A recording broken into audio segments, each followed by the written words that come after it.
And the next person who is going to be up here is Aric McBay. He's a writer, activist, small-scale organic farmer. His first book was Peak Oil Survival, Preparation for Life After Grid Crash. He's also the co-author of What We Leave Behind in Deep Green Resistance. And before he comes up, I want to tell a real quick story, very quick story about how Deep Green Resistance first came about. And that's Aric, Lear, and I were all happened to be in Maine. I was doing an event there, and before the event, we were talking about the fact that as environmentalists, we're losing badly on all fronts, and basically all biological indicators, if I can use mechanistic language, which I hate, are going the wrong direction. All natural communities are being destroyed, basically. And so we started asking what would actually work? What would be a strategy that would actually work to stop this culture from killing the planet? And of course, the strategy we came up with was online petitions. But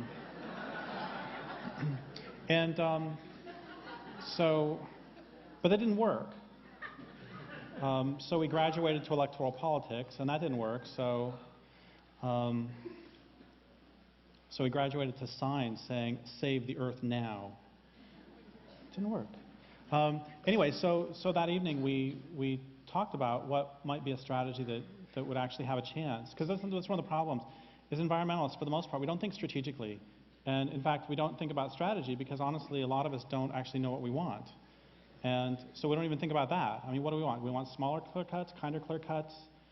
I mean, I know what I want. I want to live in a world that has more wild salmon every year than the year before. And I want to live in a world with more migratory songbirds every year than the year before. And I want to live in a world that has less dioxin every mother's breast milk every year than the year before. So, okay, first having figured out what I want at least, then the next step, you would think, would be, okay, how do we get from point A to point B? Which, once again, is something that we so often forget. Anyway, so Aric is one of the best strategic thinkers, if not the best strategic thinkers I've ever met in my life. And so Aric is the next person up.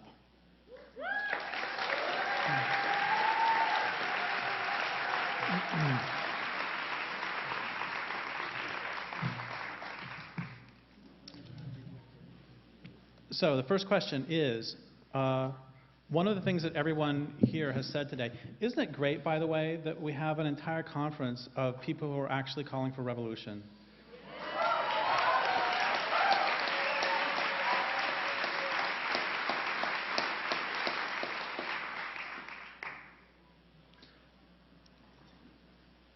I was going to insert some obligatory jokes about pioneers of Greenfest, but we'll just leave those aside.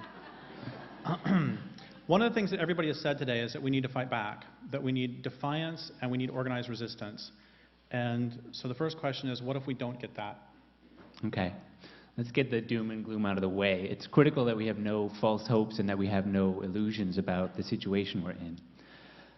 Near the end of our book, Deep Green Resistance, we lay out 4 different scenarios for the future of the planet based on whether or not people fight back effectively.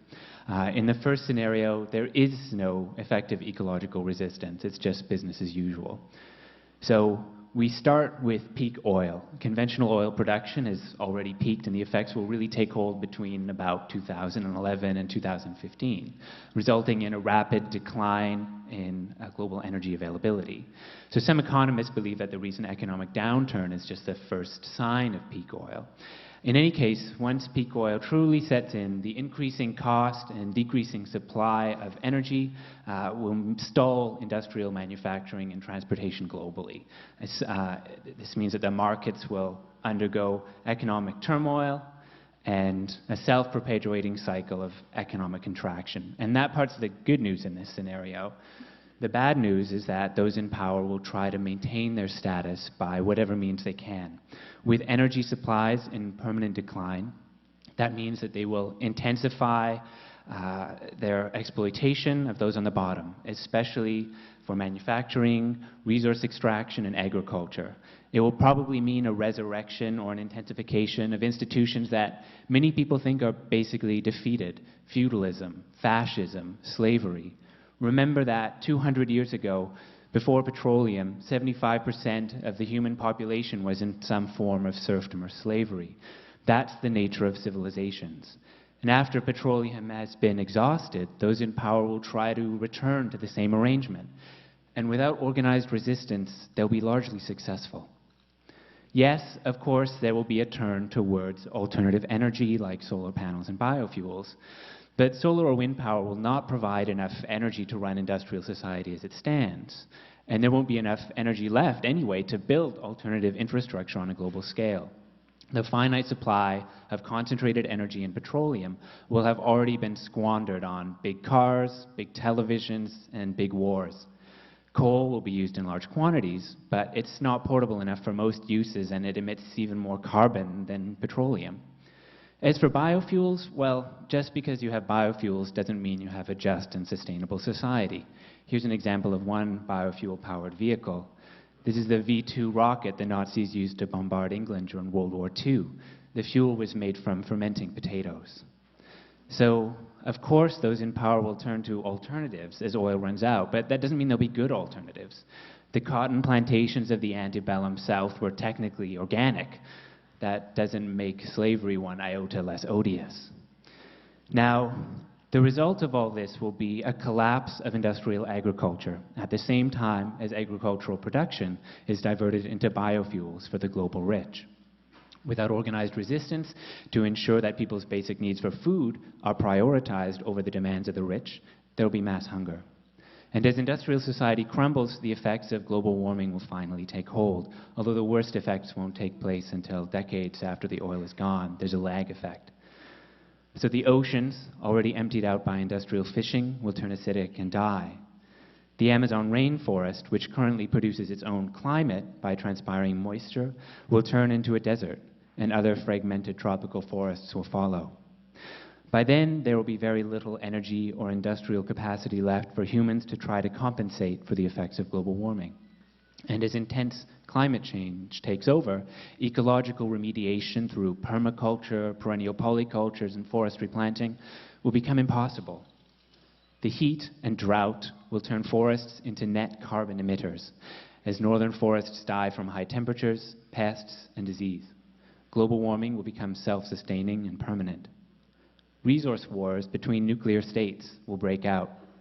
War between the US and Russia is less likely than it was during the Cold War, but ascending superpowers like China will want their piece of the global resource pie. Nuclear powers such as India and Pakistan will be densely populated and ecologically precarious. Climate change will dry up major rivers previously fed by melting glaciers, and hundreds of millions of people in South Asia live bare meters above sea level. With few resources to equip or field a mechanized army or air force, nuclear strikes will seem an increasingly effective action for desperate states. Now, nuclear war or not, long-term prospects are dim. Global warming will continue to worsen long after fossil fuels are exhausted. For the planet, the time to ecological recovery will be measured in tens of millions of years, if ever. As James Lovelock has pointed out, a major warming event could push the planet into a different equilibrium, one permanently hotter. It's possible that large plants and animals might only be able to survive near the poles. All that is required for this to occur is for current trends to continue without substantive and effective resistance. All that's required for evil to succeed is for good people to do nothing. The bottom line, without real action to stop industrial civilization, we're doomed. But this future is not inevitable. We have the basic tools and strategic ideas required to prevent this. What we need is organization, mobilization, and courage. And the bottom line is that the actual infrastructure that's destroying the planet has to be targeted, and the political and economic systems responsible must be dismantled.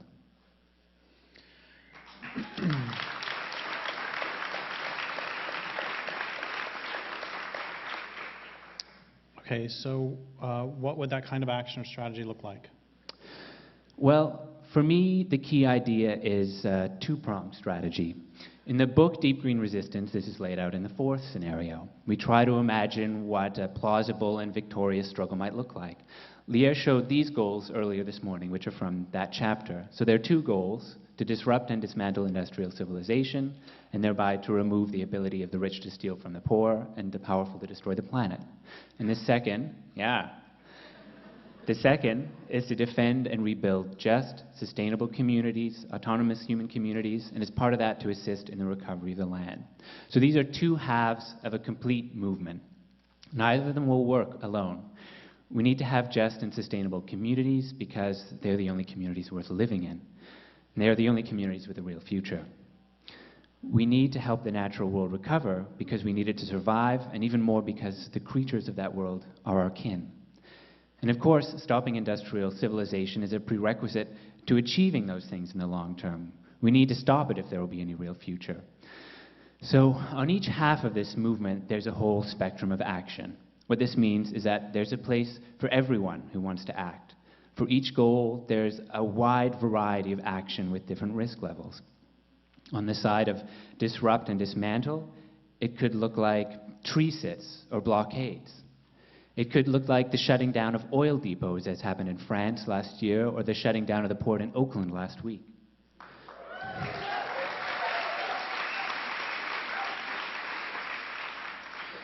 Or it could look like the direct attacks on infrastructure carried out by groups like MEND. And on the other side, rebuild and revitalize, it could look like growing food, it could look like rebuilding community, and it could look like rebuilding cultures of resistance through protest and acts of defiance.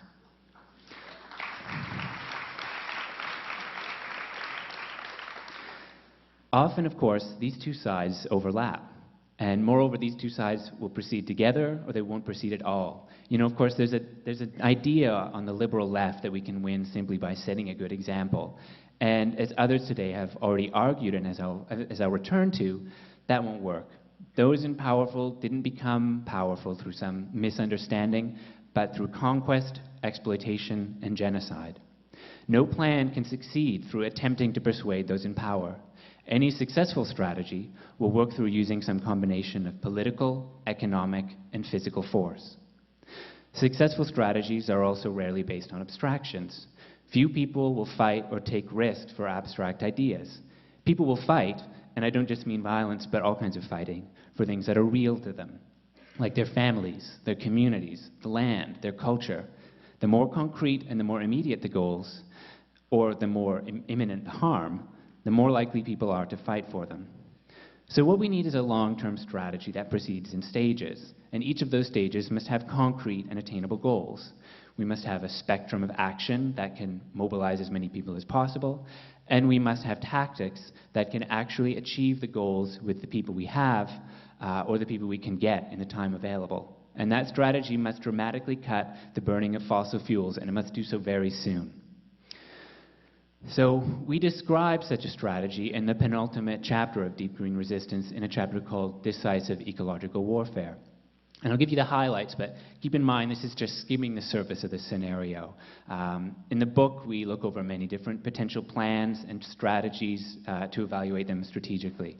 But I'll run you through this overall trajectory. So in the scenario that I'm talking about, a serious ecological resistance movement progresses through 4 different phases to bring about the 2 goals we talked about before. The movement includes both militant and moderate action. It includes both above-ground and underground activists, and it encompasses a spectrum of tactics that range from low-risk community action, like organizing and gardening, to high-risk acts like mass sit-ins and sabotage. And this all has to happen globally. So in phase 1, in the beginning of this scenario, as in the real world now, resistance is mostly diffuse and fragmented. So the goal of the resistors in the first stage is to build up an organized resistance.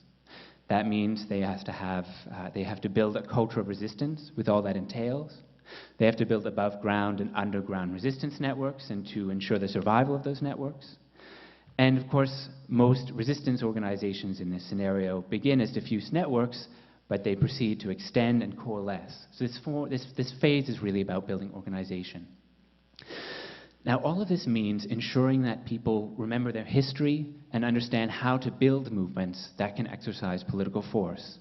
This can include low-risk action from movie nights and workshops and book clubs, but people have to relearn for themselves how to be effective, which will only be done through action. And they have to build networks both above ground and underground that can resist political repression. Now, once they've established that, in the second phase, these networks begin to take more serious action. They begin to choose infrastructure targets to shut down based on good target selection criteria.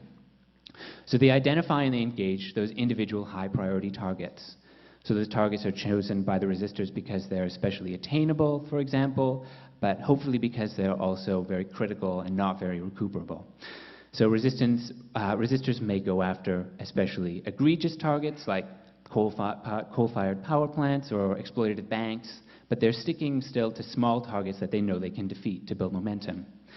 They give training and real-world experience to cadres necessary to take on the bigger targets and systems.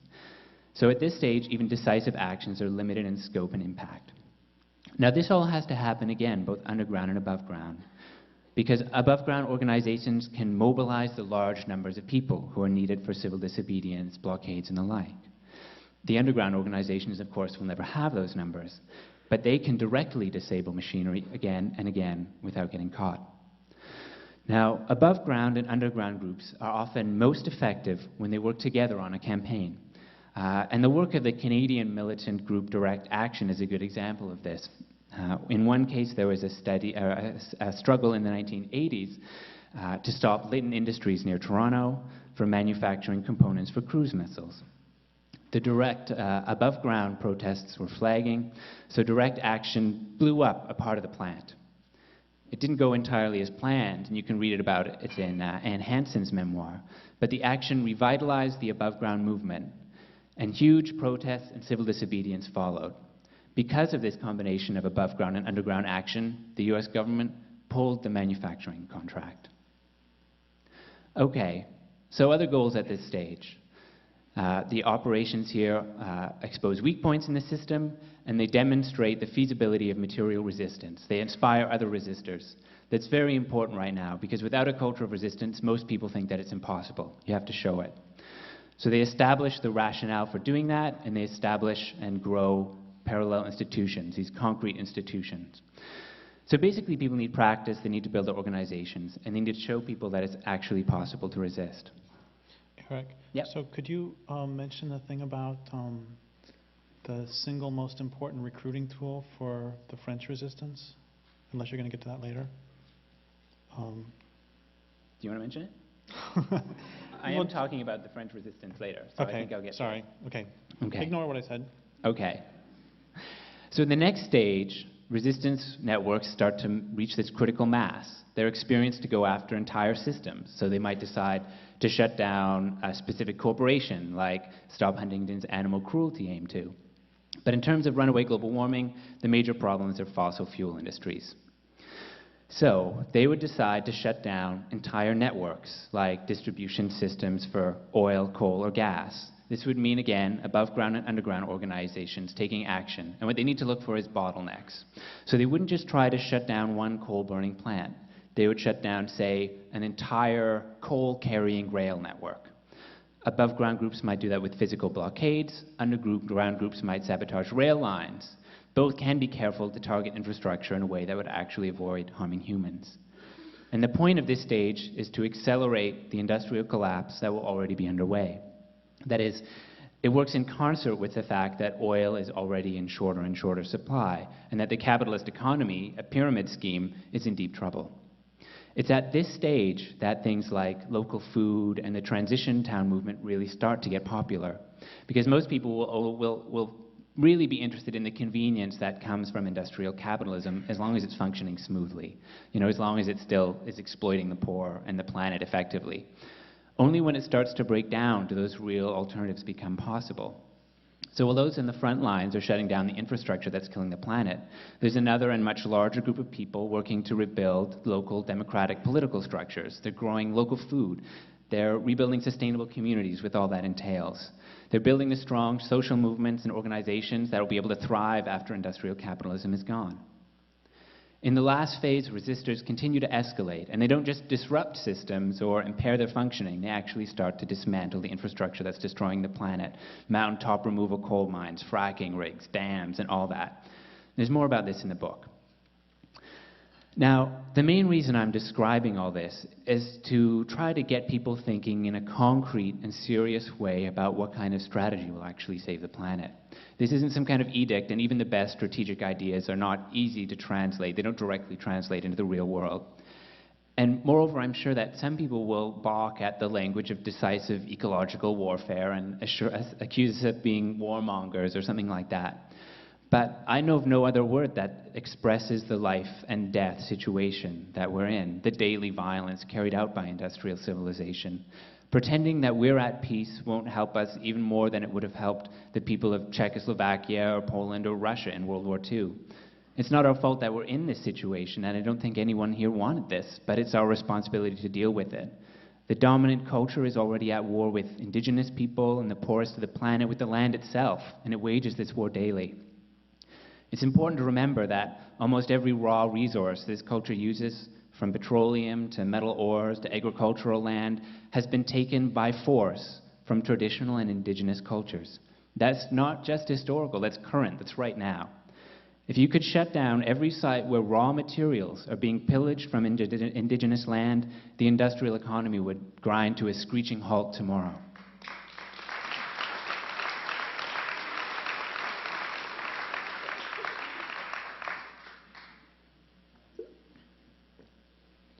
I like this audience. You're talking about destroying infrastructure, but the thing we hear all the time is that if you burn it down, they're just going to rebuild. So what's the point? Well, you know, they may or may not rebuild or repair an individual target. But the reality is that economic disruption is extremely effective. I'll give you some examples. We know that the environmental movement has been largely unsuccessful at stopping or even slowing the destruction of the planet. So let's compare that to the effects of the major economic downturn that began in 2008, which had many beneficial effects for the planet. Electricity consumption dropped by several percent, which is the first time that global electricity use has declined since World War II. And this decline was because of a reduction in heavy manufacturing. If that electricity were from coal-fired plants, which of course much electricity is, then that decrease in electricity consumption would save so much coal that you could shut down half of all coal mining in India. In Michigan, at the same time, 20 counties decided to repave their roads because it was too expensive to maintain them, to depave, pardon me. Landfills across the United States reported a 30% decline in incoming garbage. Amazon rainforest deforestation was down almost 50% in 2009. It was the best year for the Amazon rainforest since they started keeping records. And I think that a coordinated resistance movement can do an even better job than a random economic glitch. In any case, of course, some people will always say that there's no point in resistance and that those in power will just rebuild. So our job, and the job of any serious resistance movement, is to turn that on its head, to make those in power say, well, there's no use in rebuilding it, they'll just shut it down again.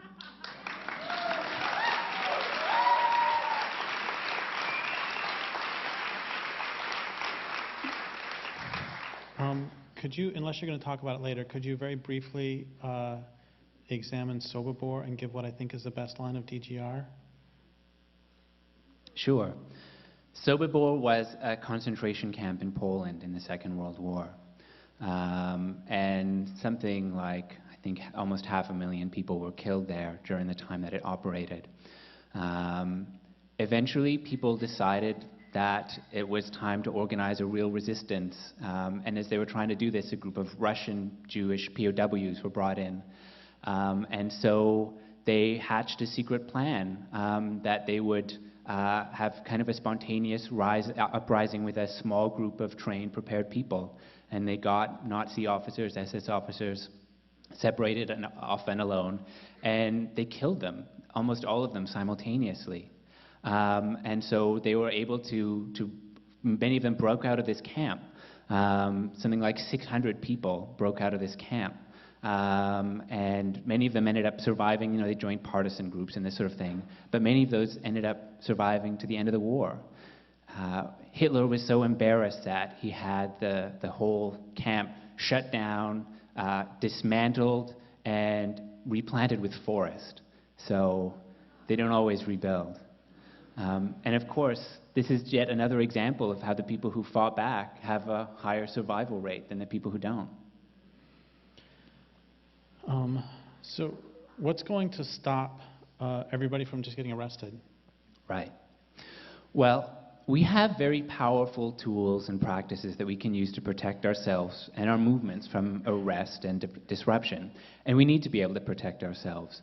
We know that since the 1960s, operations like the FBI's counterintelligence program, COINTELPRO, have deliberately infiltrated and disrupted all kinds of leftist political groups, from social justice, social liberties organizations, to groups like the Black Panthers. And COINTELPRO successfully destroyed many of them. Now, we need multiple layers of protection, and we discuss these in the book Deep Green Resistance, but I'll summarize them here. So the first layer of protection is activist security culture. That means there are certain things that you should generally not ask other people about, like whether they're part of an underground group, whether they've participated in illegal actions, don't talk about illegal actions in a place where you might be bugged, and so on. Everyone should read Security Culture, a Handbook for Activists, which is short, straightforward, and available online.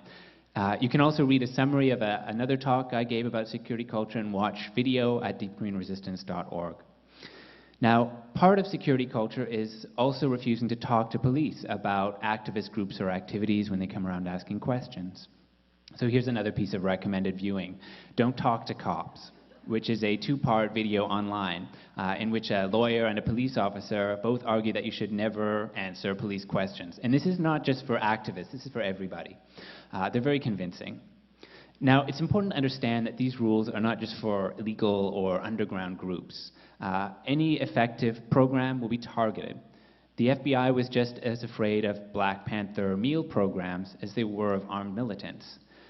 But the bottom line is that by following certain basic rules, we can increase our safety and decrease our paranoia. It's all based on need to know, and once you understand the basics, it becomes common sense. Now, the second layer of protection is a division between above ground and underground. Above ground and underground groups are fundamentally different kinds of organizations with fundamentally different rules. We all know above ground groups, organizations that work transparently and publicly. In contrast, underground groups work secretly and follow very tight security rules. So above ground groups maximize their effectiveness through the use of wide communications, networking. They mobilize large numbers. Underground groups maximize their effectiveness by working secretly, by taking on work that can only be done in a clandestine fashion. So why do people work underground? Well, the word will make many of us think, of course, of groups like the Weather Underground, the Animal Liberation Front, or the Earth Liberation Front. And they're certainly valid examples, but people through history have formed underground groups for many different reasons. The Underground Railroad, escape lines for persecuted people in Nazi-occupied Europe, Samizdat, the dissident literature network in the Soviet Union. The point to take away is that underground groups have a long, honorable, and extremely important history in the broader struggle for social justice. Now, underground organizations have different rules that we may not be familiar with. The most fundamental rule is the firewall between above ground and underground activity. That means that no one should be active in both underground and above ground political organizations. And I'll explain that with an example. When the French resistance first formed after Germany invaded, resistors created all kinds of different groups with different rules and different structures. But they soon coalesced into two basic kinds of organizations: movements and networks. So movements had large numbers, they were relatively easy to join, and they were based mostly around underground newspapers. Networks were small, more selective, and organized around a specific objective like gathering intelligence or sabotaging rail lines. And these are roughly analogous to above ground and underground. So the French developed a rule, and that rule was that you couldn't belong in a movement and a network at the same time, because it put everyone at risk. That's the essentials of the firewall right there. A second organizational rule related to the first is compartmentalization. An underground organization is made up of compartmentalized affinity groups or cells. Here's an illustration from the DGR book of a simplified underground organization. So the dashed lines around the outside show the firewall for the whole organization. And on the inside are the compartments of individual cells. So people in any given group, they know people in their immediate group, but they don't know other people or not many people in the rest of the organization. That means if an affinity group is infiltrated, or if someone in that group is captured and tortured or turns, then the problem is contained to that cell. It doesn't take down the whole organization. As an example, the African National Congress in apartheid South Africa had a rule that you were only allowed to know 10 other people in the underground organization. And in stronger security states, stronger surveillance states, that number's been lower. Also, as part of their general security practice, underground groups are very careful about who they recruit and how. They have all kinds of screening practices, and many of them are discussed in the chapter on recruitment in DGR. Now, the idea of people being arrested is obviously not a hypothetical one for radical environmentalists. Many people have been arrested in the Green Scare. The largest group of people were arrested in what the FBI called Operation Backfire. Now, this illustration shows a circle of people, dozens of different people accused of dozens of different environmental actions, underground actions. The lines connecting each person, each dot, means they were named on the same indictment, and the government thinks they participated in an action together. And as I'm sure you can see immediately, they didn't use compartmentalization. This is far too many people for a single cell. They didn't follow some of these basic rules, I think in part because they thought of themselves as working informally and not as a part of a proper organization. Now, these people were charged, and most of them are now in jail because of the fellow up at the top, Jake Ferguson, a heroin addict who, after the fact, became an informer for the FBI. So he went around with a wire to these people, or some of them, who'd been long retired, and he got them to reminisce about the good old days. And so here we have some breaches of security culture and proper screening, since Jake should probably never have been part of the group. In general, I also want you to understand that the arrests in the Green Scare and more generally, in this group and more generally, have not been because of forensics, okay? They haven't been because of any fancy CSI crime scene investigation. They've all been because of an informer or infiltrator. They've been because of someone who talked to the police when they shouldn't have. Now, of course, almost every new resistance movement starts with a wave of people who are arrested or killed. And the success of that movement is determined by whether that movement can A, support those casualties and their families, and B, learn from those mistakes and move on. Now, we can all use the best security culture in the world, and we can learn from every mistake of the past, and some people are still going to end up in jail as soon as any movement starts to actually be effective, as soon as a movement starts to threaten the entitlement of those in power. Any resistance involves risk. So the question is, do we want to be as safe as possible, in the short term anyway, or do we want to be as effective as possible? I'm going to quote from What We Leave Behind, another work that you and I wrote together. And we said, the question of how those in power respond to different actions is certainly strategically valid. But in a culture of resistance, it's not a reason to not resist by whatever means are most appropriate and effective. Of course those in power will try to inflict reprisals on those who resist them. Of course they will try to frighten and terrorize dissidents into accepting their authority. Of course they will try to harm even those who do not directly participate in actions against power. That's not a reason to hold back. That is why we fight them.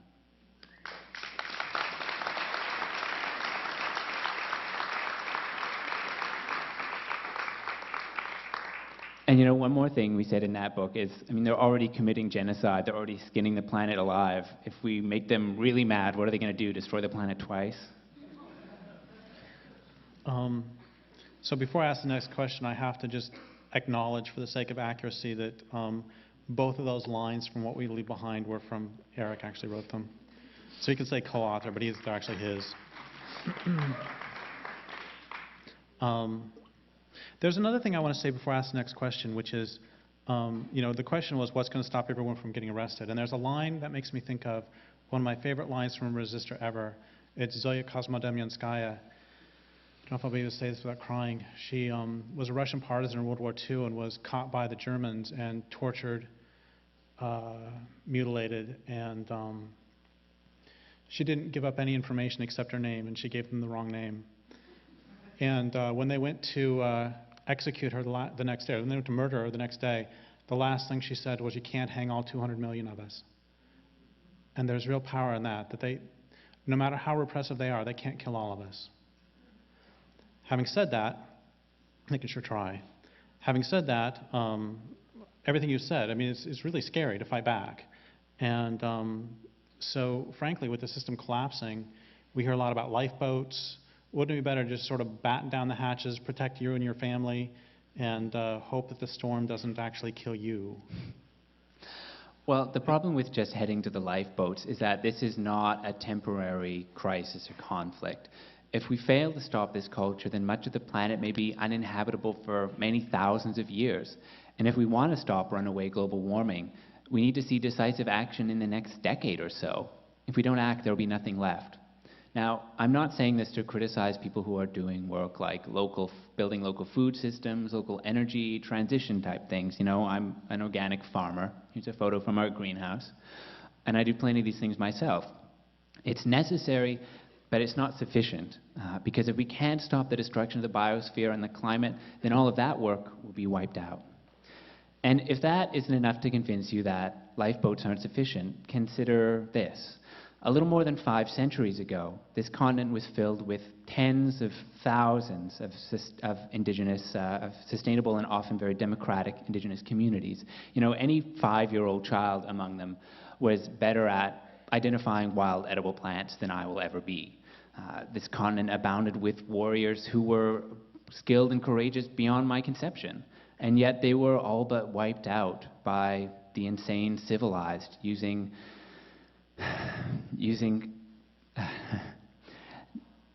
tools and weapons that are hopelessly crude by modern standards. Do civilized people who walk away, many of whom are essentially novices, both to living in healthy communities and living sustainably, think that they can survive so much better than indigenous nations with countless millennia of uninterrupted experience? And of course, some people say, well, you know, they'll see how great this way of life is and they'll be converted.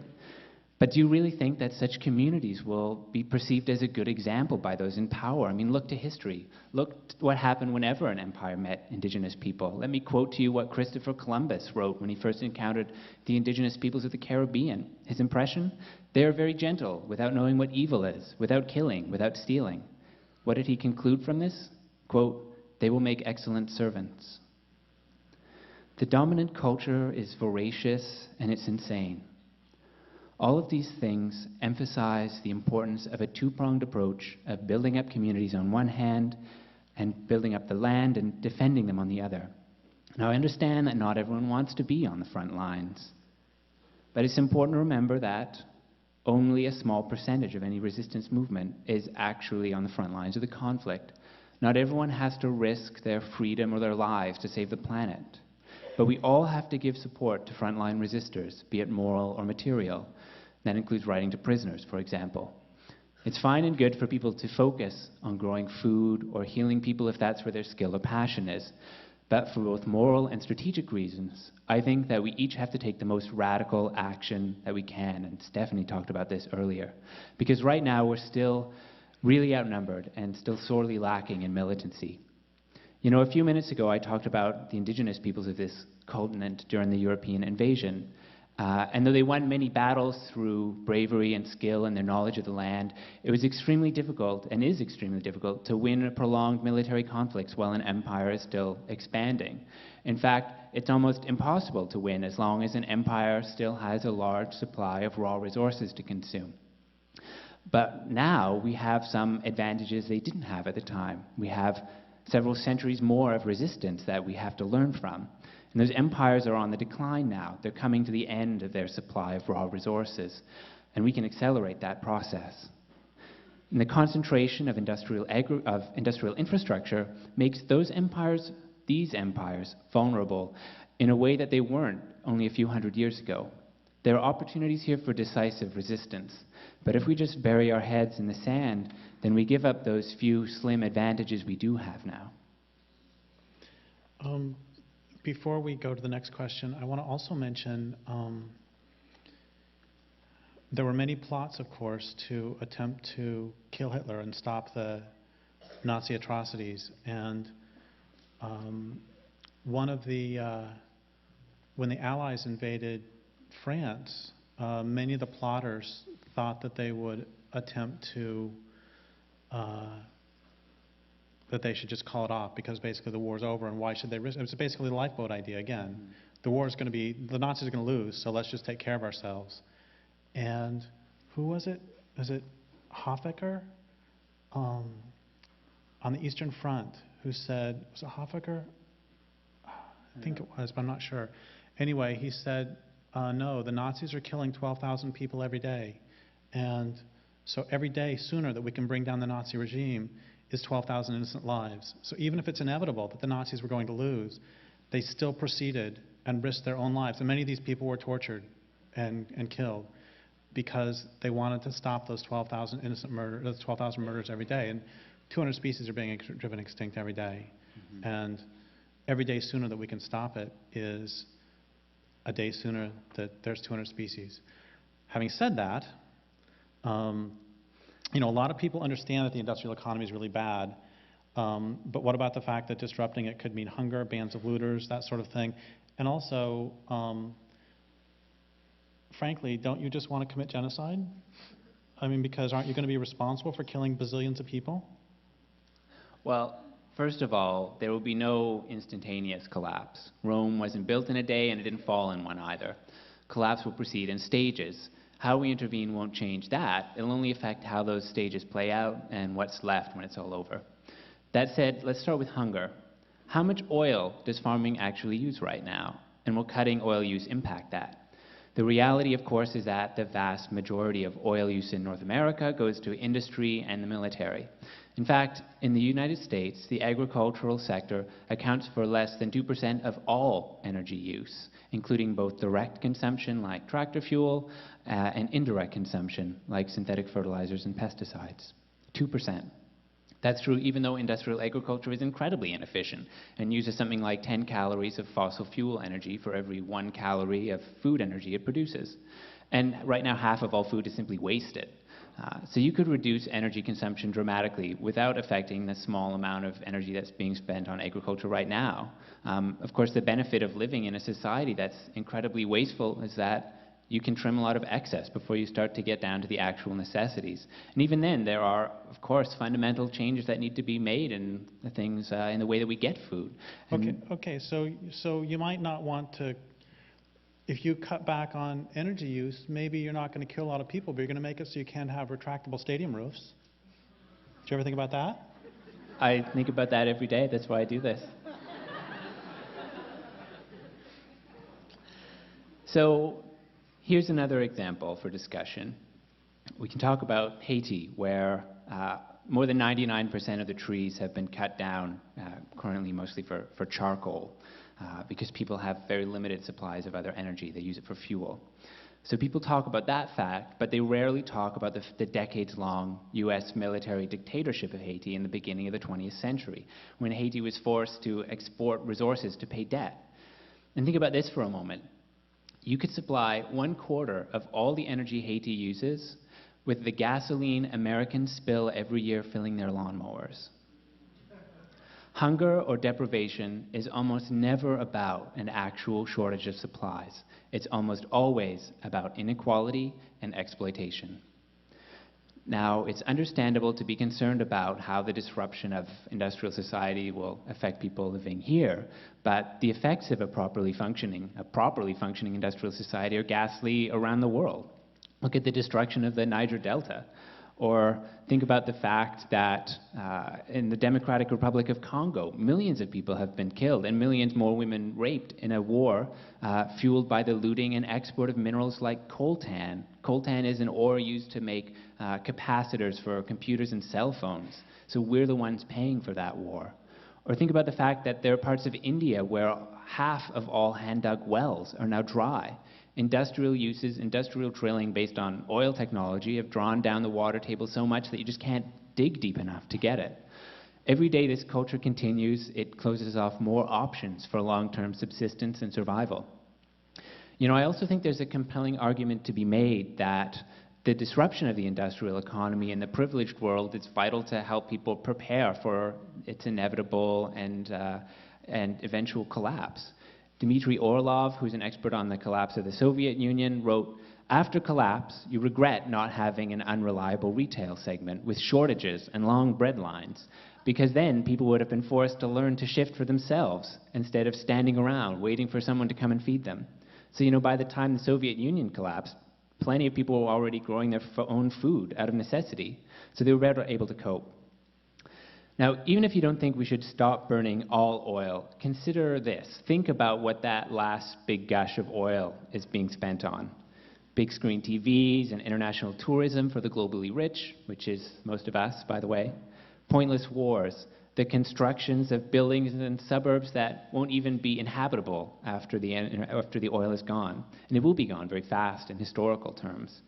So isn't it better to try to reduce oil production and transport at the same time as a movement for social justice rallies?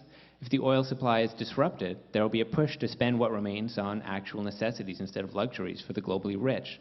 That would extend the period in which at least a little oil was available to cope.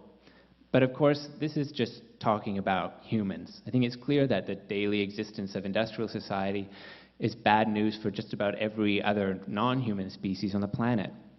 Look, we know what the endpoint of this culture is.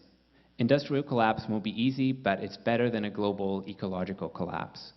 This culture is coming down anyway, and the sooner the better in terms of what's left. If we engage with the process of collapse, we can guide it in a less destructive direction, rather than letting those in power have control. For me, the ultimate question is, won't people be hungry if there is some hiccup in global capitalism? The question is, how do we stop the hunger and deprivation this culture is already causing, and the far worse deprivation and conflict it will create as it tries to continue in the face of all ecological limitations? Oh, and for looters, frankly, I'm not as worried about hypothetical looters 20 years in the future as I am about the team of professional looters running the government and the economy.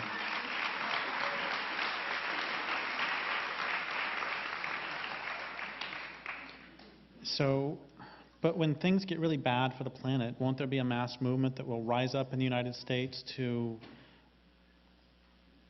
do something? Well, I don't think so, and I'll explain why. Part of the problem, of course, is that once global warming and many other problems get really bad for the privileged people of the world, it'll be too late. But I study resistance movements, and so something I've studied a lot is resistance to the Nazi occupation in Europe. And there was vigorous resistance in many countries, but very little within Germany itself. So when I asked people about that, some of them told me, well, it's because of the SS and the Gestapo, people were afraid. But of course, the SS and the Gestapo also killed people in the occupied countries as well. And then I came across a public opinion survey that was taken in Berlin in 1952. Here's Berlin in that year being reconstructed. So on this survey, people were asked if, had the crimes of the Nazis been known, whether they think resistance against the Nazis would have been justified. And keep in mind, this is after the Nuremberg trials. Everyone knew about the concentration camps and the medical experiments and all of that. And they weren't asked whether they would participate in resistance, because obviously for almost all of them the answer was no. They were only asked whether it was justifiable, and only 41% of them said yes. When the question was modified to ask if resistance would have been justifiable in wartime, which in any empire is always, the number of people who said yes dropped by half. The majority of people identified so strongly with those in power in Germany that they were unable to oppose the Nazis, even theoretically, even after the fact, and even after the Nazis had committed unimaginable crimes against humanity. Sometimes a revolution is a prerequisite to a mass movement. Sometimes changing consciousness takes too long, especially when the bulk of people are somehow benefiting from the status quo. So then I said, okay, well, perhaps the majority of Germans didn't agree with resistance, but what about the people who actually saw the worst of it? What about average people who went to the concentration camps? Well, we can get an answer from psychologist Bruno Biedelheim, the survivor of both Dachau and Buchenwald concentration camps. And he wrote, non-political middle-class prisoners, a minority group in the concentration camps, were those least able to withstand the initial shock. They were utterly unable to understand what had happened to them and why. More than ever, they clung to what had given them self-respect up to that moment. Even while being abused, they would assure the SS that they had never opposed Nazism. They could not understand why they, who had always obeyed the law without question, were being persecuted. Even now, though unjustly imprisoned, they dared not oppose their oppressors even in thought, though it would have given them a self-respect they were badly in need of. And he goes on to talk about how many of those non-political middle-class prisoners betrayed those who were trying to organize resistance in the camps to the SS in the hopes that they would get some kind of favors. So no, I don't think that we'll see a mass movement in time to save the planet, even if things get really bad, at least not in the wealthier parts of the world. And I think that's very important for us to understand. Most people will not break their identification with the dominant culture in time. We can't afford to wait around for a mass movement that isn't coming. We have to use tactics that will be effective with the number of people we already have or that we can reasonably expect to get.